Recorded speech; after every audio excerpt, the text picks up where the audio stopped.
பக்தி பிரியம் நேயர்களுக்கு வணக்கம். நான் ராகப்பிரியா. நம்மளுடைய சேனலில் ஆன்மீகம் சார்ந்த, பக்தி சார்ந்த, தெய்வீகம் சார்ந்த பல எபிசோடுகள் உங்களுக்காக நாங்கள் அப்லோட் பண்ணிட்டு வரோம். நீங்களும் உங்களுடைய ஆதரவை நம்மளுடைய சேனலை சப்ஸ்கிரைப் பண்ணுறதன் மூலமாகவும் பெல் ஐக்கானை கிளிக் பண்ணுறதன் மூலமாகவும் வழங்கிட்டு வரீங்க. ரொம்ப ரொம்ப நன்றி. உங்கள் அன்புக்கும் ஆதரவுக்கும் ரொம்ப நன்றி சொல்லிக்கிறேன். போன எபிசோடில் கார்த்திகை தீபம் பற்றின ஒரு வரலாறை சொல்லியிருந்தேன் இல்லையா?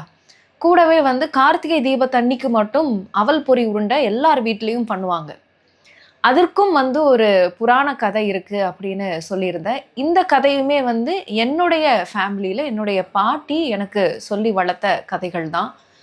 பெரும்பாலும் அந்த பொரி உருண்டையை வீட்டில் எனக்கு எங்கள் வீட்டில் பண்ணுற பொரி உருண்டைகள் ரொம்ப பிடிக்கும். கண்டிப்பாக எல்லாருடைய வீட்டில் பண்ணுற பொரி உருண்டைகளுமே ரொம்ப ஸ்பெஷலாக தான் இருக்கும். ரொம்ப பெரிய இன்க்ரீடியன்ட்ஸ் பொருட்கள்லாம் இல்லாமல் ரொம்ப சாதாரணமான பொருட்கள் வச்சு செய்யக்கூடிய ஒரு தின்பண்டம் அப்படின்னு சொல்லலாம். மற்ற நாட்கள்லாம் கடைகளில் தான் வாங்கி தருவாங்க.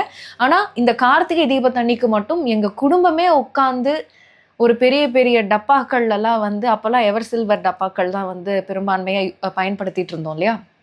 அதில் பாகு காய்ச்சி அந்த அவல் பொரியில் கலந்து ஏலக்காய், சுக்கு பொடி இதெல்லாம் போட்டு உருண்டைகளாக பிடிச்சு கிட்டத்தட்ட 1 மாதம் வரைக்குமே ரொம்ப சந்தோஷமாக சாப்பிடுவோம். இப்போ எப்படின்னு தெரில, ரெடிமேடாக நிறைய பேர் வீட்டில் வாங்கிட்டு இருக்காங்க. ஆனால் 90s கிட்ஸ் வீட்டில் நான் எப்பவும் சொல்கிற மாதிரி இந்த அவல் பொரி உருண்டைகள் வழமையாக பண்ணுறது உண்டு. இதுக்கான ஒரு கதை என்ன அப்படின்னு பார்த்தீங்கன்னா, நமக்கு பிரகலாதன் தெரியும் இல்லையா? பக்த பிரகலாதன். பிரகலாதனுடைய பேரன்தான் மகாபலி சக்கரவர்த்தி அப்படின்னு ஒரு சாரர் நம்புறாங்க, சொல்லவும் செய்கிறாங்க. அப்படி மகாபலி சக்கரவர்த்திக்கு வெம்மை நோய் தாக்குது. அதாவது வெப்ப நோய் தாக்கி ரொம்பவே கஷ்டப்படுறாரு. நமக்கே உடல்ல ஹீட் ஜாஸ்தி ஆயிடுச்சு அப்படின்னா கண்ணெல்லாம் பொங்க ஆரம்பிச்சிரும், மூச்சு விட முடியாது, ஒரு மாதிரி தலை பாரமாக இருக்கும், இயல்பான வாழ்க்கையவே நம்மளால வாழ முடியாது. மகாபலி சக்கரவர்த்தி ஒரு நாட்டையே உலகத்தையே ஆளக்கூடிய ஒரு மன்னர். அவருக்கு வெம்மை நோய் தாக்குச்சுன்னா அத்தனை ராஜ்யத்தையும் தன் கால் கீழே ஆண்டுட்டு இருக்கக்கூடிய அந்த ராஜாவுக்கு எப்படி இருக்கும்னு யோசிச்சு பாருங்க. ரொம்ப அவஸ்தைப்படுறாரு. என்னென்னவோ மருத்துவம்லாம் செஞ்சு பார்க்குறாரு, எதுக்குமே சரிப்பட்டு வரல. பெரிய பெரிய வைத்தியர்கள்லாம் பார்த்துட்டு மருந்துகள் கொடுக்குறாங்க. அந்த மருந்துக்குமே அந்த வெப்ப நோய் கட்டுப்பட மாட்டேங்குது. இப்போ மாதிரி இருந்தால் நம்ம பெரிய ஹாஸ்பிட்டலில் போய் ட்ரிப்ஸ் போட்டு அந்த பிரச்சனையை சரி பண்ணிடலாம். அப்போது அதுக்கான வசதிகள்லாம் இல்லை. அப்போ என்னென்னவோ மருத்துவம்லாம் செஞ்சு பார்த்தோம், அவருக்கு அந்த நோய் குணமாகலை. அப்போ என்ன பண்ணுறாரு, கடைசியாக இறைவன்கிட்டயே போய் உதவி கேட்டுடலாம் அப்படின்னு சொல்லிட்டு இந்த கார்த்திகை மாதத்தில் அவர் சிவபெருமானை நோக்கி வழிபடுறார். அப்படி வழிபடும்போது அவர் இந்த பொரி உருண்டைகளை செஞ்சு சிவபெருமானுக்கு நெய்வேத்தியம் பண்ணி வழிபடுறார்.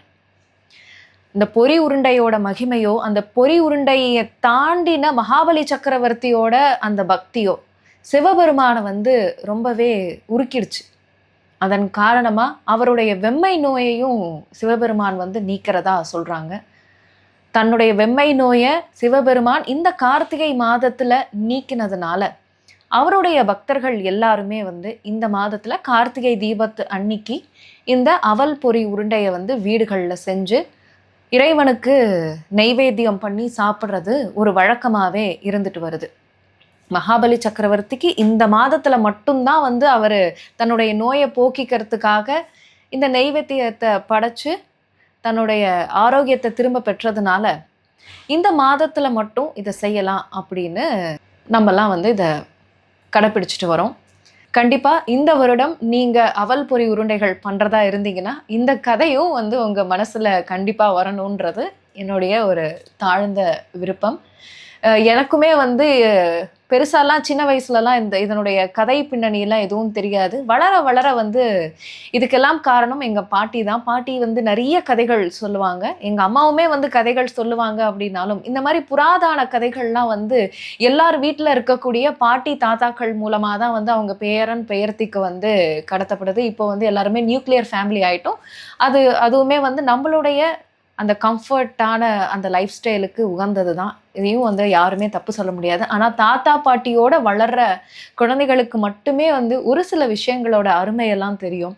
அப்படிதான் வந்து இப்போ நான் சொல்லக்கூடிய இந்த கதைகளும், இந்த கதைகள்லாம் எதுக்காக எங்க பாட்டி என்கிட்ட சொன்னாங்க அப்படிங்கிறது எனக்கு தெரியல. ஆனா, அவங்க சொன்ன கதைகள் எல்லாத்துக்குமே எனக்கு ஒரு வயது வந்த பிறகு தான் அர்த்தங்கள் புரிய ஆரம்பிச்சது. இந்த தடவை இந்த வருடம் நீங்களும் வந்து கார்த்திகை மாதத்தன்னைக்கு அவல் பொரியெல்லாம் வந்து செஞ்சு இறைவனுக்கு நெய்வேத்தியம் பண்ணி ரொம்ப சந்தோஷமா எந்த நோய் நொடியும் இல்லாம சகல செல்வம் சௌபாக்கியங்களோட வழிபடணும். உங்க வாழ்க்கையை 2026ஆம் ஆண்டு தொடங்கணும் அப்படின்னு சொல்லி நான் வாழ்த்து தெரிவிச்சுக்கிறேன். கண்டிப்பா இதே மாதிரி நிறைய கதைகள் வந்து தொடர்ச்சியா நம்ம சேனல்ல எபிசோடுகளா நான் அப்லோட் பண்ணிட்டு வரேன். உங்களுடைய ஆதரவை எப்பவும் கொடுக்குற மாதிரி இனிமேட்டும் கொடுங்க. நன்றி, வணக்கம்.